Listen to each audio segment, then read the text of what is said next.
Bonjour et bienvenue dans le Journal des Sciences pour un tour d'horizon de l'actualité scientifique.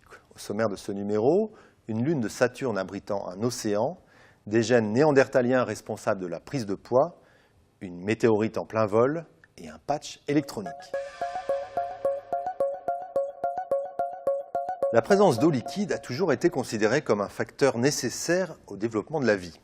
Hélas, si l'on exclut notre propre planète, il faut bien reconnaître que l'eau liquide se fait plutôt rare dans le système solaire.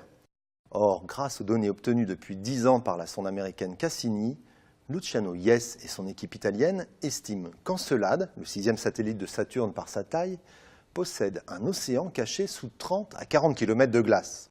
Cette hypothèse n'est pas complètement nouvelle. En 2005, la sonde Cassini avait pu photographier des jets de vapeur s'échappant de l'hémisphère sud, de quoi laisser penser que la lune de Saturne cachait une étendue liquide sous sa surface. Les nouvelles données appuient cette hypothèse. Grâce aux données Doppler obtenues par Cassini au cours de 3 survols du satellite, les chercheurs italiens ont pu constater que le champ de gravité mesuré dans la région du pôle sud est extrêmement élevé et que seule une masse cachée, a priori de l'eau, pourrait expliquer les données mesurées. Cet océan d'une dizaine de kilomètres d'épaisseur serait restreint à la région sud, ce qui est parfaitement compatible avec les éruptions observées il y a 9 ans. Malgré tout, seule une nouvelle mission pourrait confirmer définitivement cette hypothèse. Il faudrait notamment démontrer que la glace de surface se déforme sous l'effet des forces de marée. Il y a quelques semaines, nous vous révélions que chacun d'entre nous, pourvu qu'il soit issu d'une population européenne ou asiatique, disposait dans son ADN de 1 à 4% de gènes issus de l'homme de Néandertal. En reprenant ces données et en les analysant plus précisément, Philipp Katowice de l'Institut Max Planck de Leipzig en Allemagne explique qu'Européens et Asiatiques n'ont pas reçu les mêmes gènes de la part de notre lointain cousin. Les Européens disposent ainsi de 3 fois plus de gènes néandertaliens impliqués dans le catabolisme, c'est-à-dire dans la dégradation des molécules en énergie. Une étude complémentaire montre par ailleurs que les Européens présentent des taux lipidiques supérieurs aux autres populations. Les chercheurs avancent dès lors un scénario. L'homme de Néandertal, qui s'est progressivement adapté au climat rigoureux de l'Europe du Nord, aurait transmis cet avantage aux hommes modernes. Ces derniers auraient ainsi pu résister plus facilement au froid en stockant des graisses et en produisant de la chaleur. Les avantages d'hier ne sont pas forcément ceux d'aujourd'hui. Et selon les chercheurs, la présence de ces gènes néandertaliens pourrait participer aux problèmes d'obésité et de diabète si fréquents dans les pays occidentaux. Vrai ou faux, à l'heure où nous tournons cette émission, nous n'avons toujours pas la réponse. Mais si ces images sont véridiques, il s'agit bien d'une première.